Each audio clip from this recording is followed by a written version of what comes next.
أعوذ بالله من الشيطان الرجيم. بسم الله الرحمن الرحيم. درس السوم. حرفي استفاله. حرفي استفاله چند تا و کدام هایند؟ حرفي استفاله 21 تا و این هایند. یعنی بغیر از همین 7 حرف استعلا و دیگر 21 حرف دیگر همش چی هستند؟ حرفای استفاله. حرفای استفاله چقدر خوانده می شوند؟ زبان را با پایان فرآورده آواز را باریک کرده خوانده می شود. یعنی ما چقدر مثال یعنی زبان را با پایان می فراریم و آواز را باریک میکنیم. خب چقدر که ما گفتیم که مثال در حرفای استعلا وقتی که همین 7 حرف با الف بیان پره خوانده می شوند، زبان بالا برداشته می شود، مثال دهان پره میشه میخونیمش. اما حرفای استفاله هم همین خیلی است.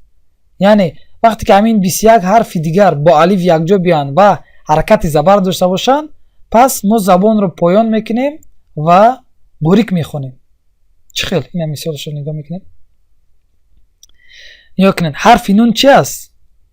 یکی از حرفای استفاله است. استفاله نگاه کنید چی هم است؟ با الف آمده است.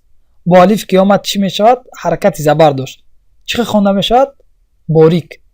و نگاه کنید با پایین باریک کرده خوانده می شود. باریک یعنی با نوپره یعنی می خونیمش. چی نوپره؟ یعنی نگاه کنید با الف آمده.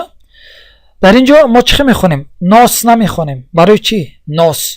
مثال لین ناس، لین ناس. برای آن چی؟ برای آن که این حرفی استعلا نیست. اگر این حرف استعلا می بود پس ما این را چیکار میکردیم؟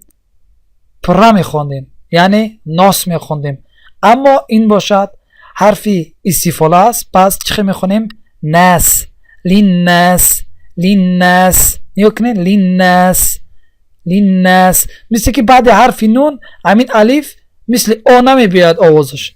مثل چی می بیاد؟ مثل که در بین حرف او و حرف ا یک حرف دیگه می بیاد که آواز یاوی می باید. نگاه کنید لیناس، لیناس. مثل حرف ا. حرف ا، حرف ای که در زبان تاجیکی و روسی است. ا ا ا. لیناس، لیناس. این مثال دیگرش. حرف میم حرف استفاله است. بعد از یعنی الف با حرف میم یکجا است و میم حرکت زبر دارد. چی میشد؟ فی السماء، فی السماء. اگر حرف استعلا اگر می بود پس چی میخوندیمش؟ فی السماء، فی السماء یعنی پره میخوندیم. فی السماء. اما این باشد حرف استفاله است، پس ناپره میخونیم و باریکش میخونیم. چی؟ فی السماء، فی السماء، فی السماء، فی السماء. نه حرف ضا. حرف ضال چی است؟ حرف استفاله است. نگاه کنین اینه حرف استفاله است. با الف آمد چی میخونیمش؟ ناپره. قذاب، قذاب، قذاب، قذاب، قذاب. اگر حرف استعلا بود چی میخوندیم؟ قذاب، قذاب، قذاب.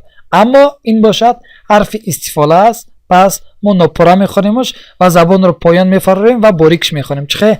قذاب، قذاب، قذاب. انشالله امیدوارم که فهمیده باشد که یعنی استفاله یعنی باریک خواندن چخیل است و پره خواندن چخیل است. انشالله امیدوارم که درس را فهمیده باشید. جزاک الله خیرا و بارک الله فیکم. السلام علیکم و رحمت الله و برکاته.